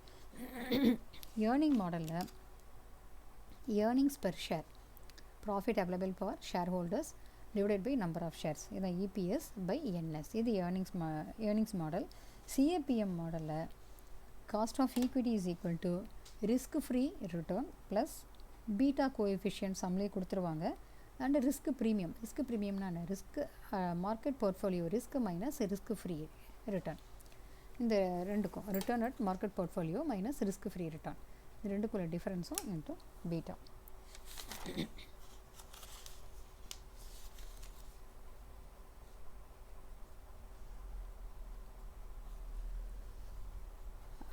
அடுத்தது இதுக்கு cost of overall cost of capital கேட்கலாம். இதில் வேல்யூ ஆஃப் ரைட்ஸ் கேட்கலாம். வேல்யூ ஆஃப் ரைட் கேட்டாங்கன்னா முதல்ல வேல்யூ ஆஃப் எக்ஸ் ரேட் என்ன, கம் ரேட் என்னன்னு பார்த்துக்கோங்க. எக்ஸ் ரேட்டு கண்டுபிடிக்கிறதுக்கு ஒரு ஃபார்முலா உங்கள் புக்லேயுமே இருக்கும். எக்ஸ் ரேட்டுடைய ஃபார்முலா எடுத்தோம்னா எக்ஸ் ரேட்டுடைய ப்ரைஸு, எக்ஸ் ரேட்டோட டோட்டல், எக்ஸ் ரேட்டும் இருக்கிற மாதிரி மார்க்கெட் ப்ரைஸ் இது. எம்ங்கிறது மார்க்கெட் ப்ரைஸ், அது கம் ரேட்டாக விற்றா மார்க்கெட் ப்ரைஸ். என்னங்கிறது நம்பர் ஆஃப் இப்போ எக்ஸிஸ்டிங் ஷேர்ஸு, அதோட number of right shares into subscription price, ஆறுங்கிறது right share, subscription price divided by இப்போ existing shares plus right shares issue. இதுதான் எக்ஸ் ரேட் ப்ரைஸ். எக்ஸ் ரேட்டுக்கும் கம் ரேட்டுக்கும் உள்ள டிஃப்ரென்ஸ் தான் ரைட்டுடைய வேல்யூ. ஸோ இந்த சாப்டரில் இது cost of capital. Capital structure தியரின்னு எடுத்தோம்னா 4 மெத்தட் இருக்குது. Net income approach, net operating income approach, traditional approach and Modigliani Miller approach. 4 approach இருக்குது. MM அப்ரோச் அண்ட் NINOIலாம் ரொம்ப இம்பார்ட்டன்ட். NI அப்ரோச்சில் என்ன ஃபார்முலா? NI அப்ரோச்சில் எல்லாத்துலேயுமே பார்த்தீங்கன்னா value of firm is equal to value of equity plus value of டெப்ட், ரெண்டும் சேர்ந்தது தான் இது. அப்போ இந்த வேல்யூ ஆஃப் ஈக்விட்டி அப்படிங்கிறதுக்கான அமௌண்ட் என்ன அப்படின்னு பார்த்தா net income by cost of equity, NI by KE. Overall cost of capital, இப்போ இந்த விங்கிறது value of the firm, overall cost of capital KO is equal to EBIT by V. அப்படி இந்த formulas ஞாபகம் வச்சுக்கிட்டா சம்மில் எது வேணாலும் நீங்கள் ஈஸியாக கண்டுபிடிக்க முடியும். நெட் இன்கம் அப்படின்னா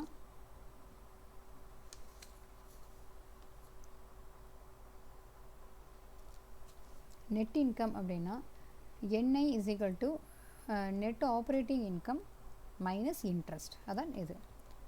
அப்போ செகண்ட் மெத்தடில் நெட் ஆப்ரேட்டிங் இன்கம் எடுத்துப்போம், ஃபஸ்ட்டு மெத்தடில் நெட் இன்கம் எடுத்துக்கிறோம்.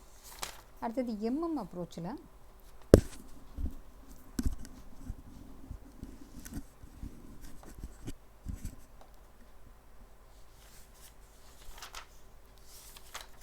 எம்எம் அப்ரோச்சில் கண்டிப்பாக சம் வரும் உங்களுக்கு. ஸோ எம்எம் அப்ரோச் சம்ஸு புக்கில் இருக்கிறதும் நல்லா பார்த்துக்கோங்க. பட் பேசிக் எல்லாத்துக்குமே இதே தான். Value is equal to S plus D. அதில் கேஇ கேஇ கண்டுபிடிக்கணும்னு சொன்னால் நெட் இன்கம் பை கேஇ போட்டு நம்ம வேல்யூ ஆஃப் ஈக்விட்டி தெரியலைன்னா அதை கண்டுபிடிச்சிக்கலாம். ஈக்விட்டி டெப்டோட வேல்யூ ஆல்ரெடி கொடுத்துருப்பாங்க. அடுத்தது டிவிடெண்ட் பாலிசி. டிவிடெண்ட் பாலிசியில் கிரஹாம் டோட் மாடல் இருக்குது அண்டு வால்டர் மாடல் இருக்குது. வால்டர் மாடல்லாம் இம்பார்ட்டண்ட். இதில் செக்ஷன் சி கொஸ்டின்ஸ் எக்ஸ்பெக்ட் பண்ணலாம். Walter model, garden model and MM model எல்லாமே இதில் இருக்குது. ஃபார்முலாஸ் எல்லாமே ஒரே இடத்துல எழுதி வச்சுக்கோங்க. அது எக்ஸாமுக்கு போகிறதுக்கு முன்னாடி அதை நல்லா பார்த்துக்கோங்க. இப்போ வால்டர் மாடலில் ஃபார்முலா என்ன பார்த்தோம்னா, market value of share, market value or market price of share is equal to dividend plus R by KE. ஆருங்கிறது ரிட்டர்ன் ஆன் ரீட்டெயின்ட் ஏர்னிங்ஸ், கேங்கிறது கேபிட்டலைசேஷன் ரேட்டு. இங்கே பக்கத்தில் EPS minus DPS, earnings per share minus dividend per share, overall dividend by K. இதுதான் price. இப்போ இதில் ஏதாவது இந்த ப்ரைஸை கூட கொடுத்துட்டு இதில் ஏதாவது ஒன்று கே ஏதாவது கண்டுபிடிக்கிற மாதிரி கூட உங்களுக்கு சம் இருக்கலாம். ஆர் கிரேட்டர் தேன் கேயாக இருந்துச்சு அப்படின்னா டிவிடெண்ட் ஜீரோவாக இருக்கணும், டிவிடெண்ட் நில். இதே ஆர் லெஸ் தேன் கேயாக இருந்துச்சுன்னா டிவிடெண்ட் 100% பே அவுட் பண்ணலாம். இது இம்பார்ட்டன்ட் பாயிண்ட். இதில்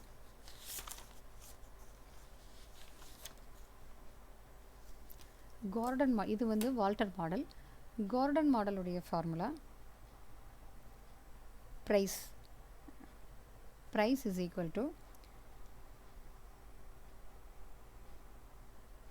D1. D1க்கு தான் நம்ம ஆல்ரெடி போட்டிருக்கோம். D0 1 + Gன்னு போட்டுக்கலாம். D by K minus G. Gங்கிறது growth rate. growth rateக்கு ஒரு ஃபார்முலா இருக்குது, B இன்ட்டு ஆர்னு, ரீட்டென்ஷன் ரேஷியோ இன்ட்டு இது. அதுவும் ஒரு இது பார்த்துக்குங்க. அதுவும் ஒரு சம்மில் உங்களுக்கு ஏதோ ஒரு இடத்துல பார்த்துருக்கேன் நான் நடத்தும்போது. ஸோ அது இருக்கிற மாதிரியும் சம் கேட்கலாம். B into R is equal to G.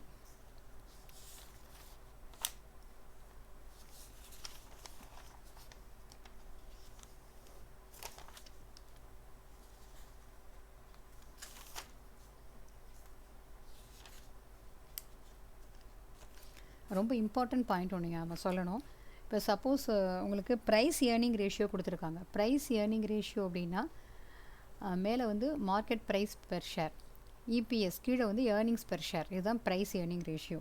இது கொடுத்துருக்காங்க. உங்களுக்கு கேஇ தெரியலை அப்படின்னு சொன்னால் இது கேஇ கண்டுபிடிக்க 1/PE ரேஷியோ கேஇன்னு சொல்லலாம். 1/ப்ரைஸ் ஏர்னிங் ரேஷியோ தான் கேஇ. இப்போ சம்மில் இது கொடுத்துருந்தாங்கன்னா இதை வச்சு நீங்கள் இதை கண்டுபிடிச்சிக்க முடியும்.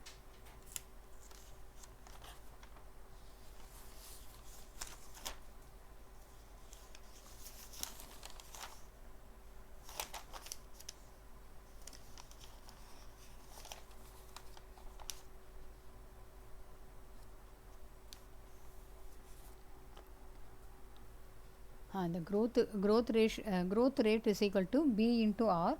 Bங்கிறது ரீட்டென்ஷன் ரேஷியோ, ஆருங்கிறது ரிட்டர்ன் ஆன் இன்வெஸ்ட்மெண்ட். அடுத்தது டிவிடெண்டுக்கு அடுத்தது லிவரேஜ். லிவரேஜில் operating leverage, financial leverage, combine leverage. இந்த 3 ஃபார்முலாவும் ரொம்ப சிம்பிளான ஃபார்முலா தான் உங்களுக்கு. And operating லிவரேஜ்னால்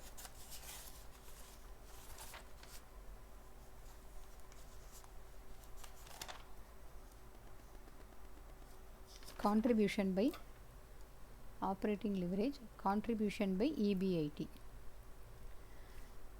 Financial leverage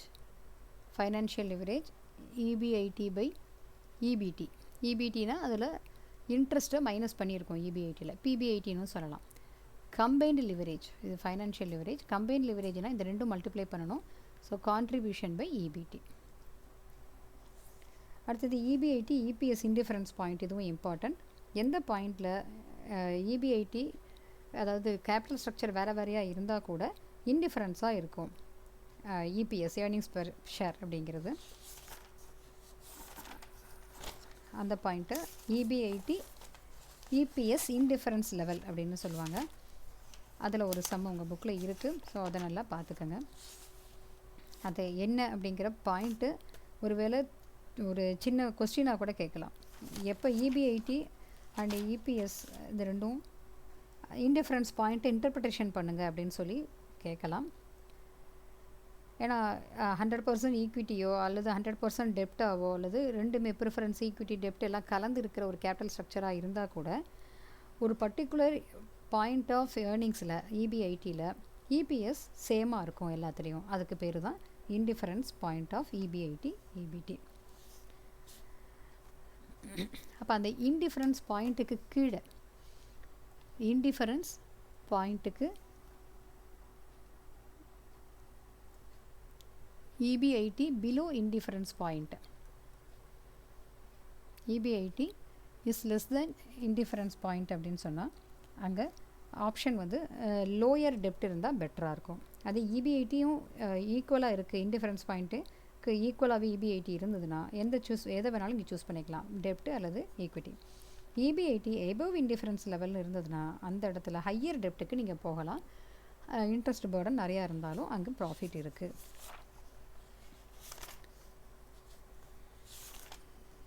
Then the last one, capital budgeting, investment decision.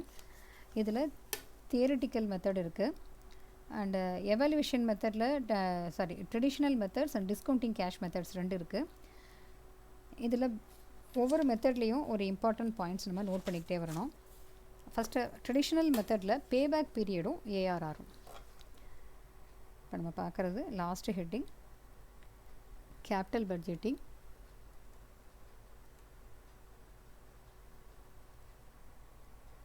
Traditional மெத்தடில் payback method, average rate of return.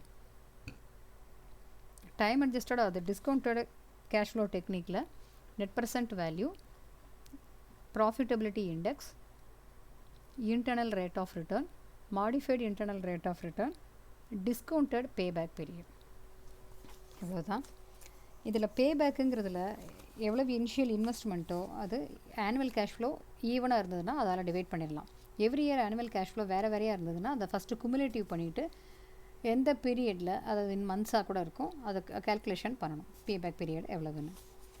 Cashback யூனிஃபார்மாக இருந்தால் சிம்பிள், கேஷ்பேக் நாட் யூனிஃபார்மாக இருந்தது, கேஷ் ஃப்ளோ நாட் யூனிஃபார்மாக இருந்தது அப்படின்னா அங்கே நம்ம குமுலேட்டிவ் எடுத்து பார்க்கணும். ஆவரேஜ் ரேட் ஆஃப் ரிட்டர்ன் இது ஒரிஜினல் இன்வெஸ்ட்மெண்ட்டை வச்சும் பண்ணலாம், ஆவரேஜ் இன்வெஸ்ட்மெண்ட்டை வச்சும் பண்ணலாம். அடுத்தது net present value. Net present வேல்யூவில்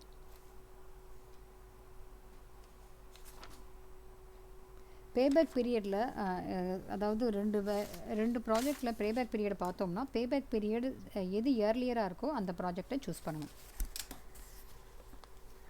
அண்ட் என்பிவி மெத்தட்,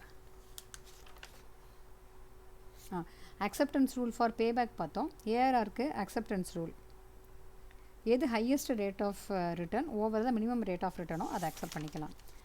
அடுத்து என்பிவியில் ப்ரெசென்ட் வேல்யூ பார்க்கணும். ப்ரெசென்ட் வேல்யூனா டிஸ்கவுண்ட் ஃபேக்டர் கொடுத்துருப்பாங்க குறிப்பிட்ட பர்சன்டேஜுக்கு இவ்வளோ இயர்ஸ்க்குன்னு, அதோட நீங்கள் கேஷ் ஃப்ளோவை மல்டிப்ளை பண்ணணும். Cash out flow one time, cash inflow ஒவ்வொரு வருஷமும் எவ்வளோ வருதோ அதையும் ப்ரெசென்ட் வேல்யூவில் மாற்றிக்கணும். இப்போ நெட் ப்ரெசென்ட் வேல்யூனா cash inflow minus cash out flow ரெண்டுமே ப்ரெசென்ட் வேல்யூவில் இருக்கும். அதில் வர டிஃப்ரென்ஸாக என்பிவி. என்பிவி பாசிட்டிவாக இருந்தால் அக்செப்ட் பண்ணலாம், நெகட்டிவாக இருந்தால் அதை ரிஜெக்ட் பண்ணிடணும். ஐஆர்ஆருங்கிற அந்த ரேட்டில் ப்ரெசென்ட் வேல்யூ ஆஃப் கேஷ் இன்ஃப்ளோவும் ப்ரெசென்ட் வேல்யூ ஆஃப் கேஷ் அவுட்ஃப்ளோவும் ஈக்குவலாக இருக்கும். அதுதான் ஐஆர்ஆர். ஐஆர்ஆர் கிரேட்டர் தேன் கேயாக இருந்தது அப்படின்னா அக்செப்ட் பண்ணலாம் ப்ராஜெக்டை, லெஸ் தேன் கேயாக இருந்ததுன்னா ரிஜெக்ட் பண்ணணும். இது அக்செப்ட் பண்ணலாம். அடுத்தது modified internal rate of return. இதுக்கு ஒரு ஃபார்முலா இருக்கும். அந்த ஃபார்முலா இங்கே சொல்கிறேன். ப்ரெசன்ட் வேல்யூ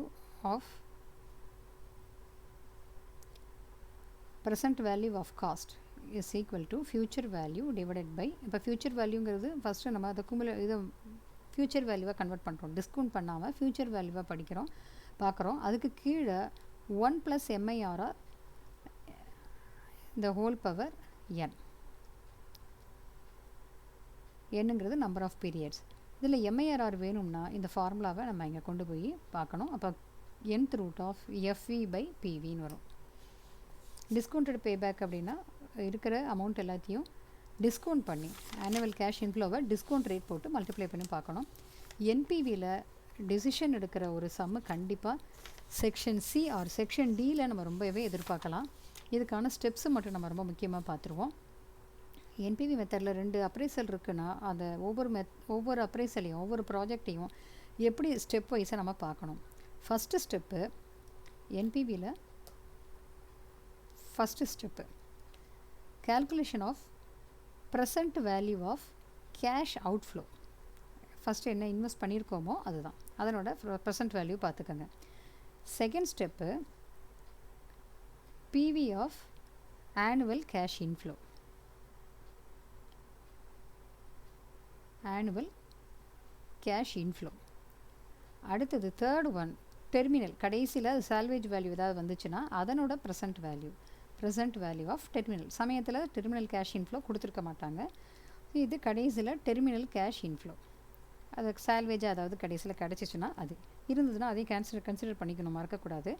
கடைசியில் 4வதுல நம்ம என்பிவி கால்குலேட் பண்ணுறோம். என்பிவி எப்படி கால்குலேட் பண்ணுறோம்? இந்த 2 இன்ஃப்ளோவையும் ஆட் பண்ணி அவுட்ஃப்ளோவை அதிலேருந்து மைனஸ் பண்ணுறோம்.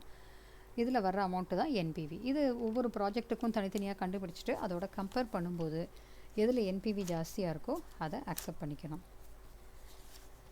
ஓகே, இதில் இம்பார்ட்டன்ட் பாயிண்ட்ஸை பார்த்துருக்கோம்.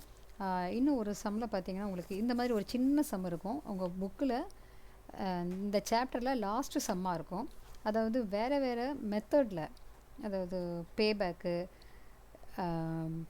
ப்ராஃபிட்டபிலிட்டி இண்டெக்ஸை நம்ம பார்க்க விட்டுட்டோம். ப்ராஃபிட்டபிலிட்டி இண்டெக்ஸ் அப்படின்னா inflow, present value of inflow by present value of outflow. இது ரேஷியோவாக வர்றது தான் ப்ராஃபிட்டபிலிட்டி இண்டெக்ஸ்ன்னு சொல்கிறோம். என்பிவிங்கிறது inflow, present value of inflow minus outflow. But profitability இண்டெக்ஸுங்கிறது inflow, present value of inflow by outflow. இது வந்து ரேஷியோவாக வரும். இப்போ எல்லா மெத்தட்லேயுமே ஒவ்வொன்றிலையும் ஒவ்வொரு ரேங்கிங் வேறு இருக்கும்போது எதை சூஸ் பண்ணுறது அப்படிங்கிற மாதிரி ஒரு சம் இருக்கும்.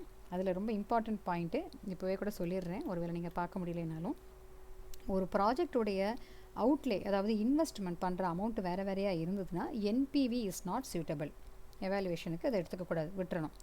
வேறு லைஃப் பீரியடாக இருக்குது 2 ப்ராஜெக்ட் கம்பேர் பண்ணும்போதுன்னா ARR, average rate of return, அது கால்குலேஷனுக்கு எடுக்கக்கூடாது. இதை பேஸ் பண்ணி நம்ம ஃபர்தராக ப்ரொசீட் பண்ணலாம் அந்த ஆன்சருக்கு. So cost and management accounting, financial மேனேஜ்மெண்ட்டில் வெரி இம்பார்ட்டன்ட் பாயிண்ட்ஸ் எல்லாமே நம்ம பார்த்துருக்கோம். இது இந்த லைவ் முடிஞ்ச உடனே இதை நான் உங்களுக்கு இதில் நம்ம வீடியோஸ்லேயும் அப்லோட் பண்ணி விடுறேன். இது எக்ஸாமுக்கு நல்லா ப்ரிப்பேர் பண்ணுங்கள். இது ரொம்ப இம்பார்ட்டன்ட் பாயிண்ட்ஸ் எல்லாமே இதில் இருக்குது. ஒரு தடவை படிச்சிட்டிங்கன்னா இந்த இம்பார்ட்டன்ட் பாயிண்ட்ஸை கேட்டுட்டு போய் நீங்கள் தாராளமாக நல்லா எழுத முடியும். உங்கள் ஃப்ரெண்ட்ஸ் யாராவது ப்ரிப்பேர் பண்ணுறதுக்கு இந்த நோட்ஸ் வேணும்னு கேட்டாங்கன்னா இந்த இம்பார்ட்டன்ட் ரிவிஷனை நீங்கள் ஷேர் பண்ணுங்கள். நான் வீடியோ அப்லோட் பண்ண உடனே நீங்கள் ஷேர் பண்ணலாம். அடுத்து ஒரு லைவில் நம்ம சீக்கிரமாக மீட் பண்ணுவோம்.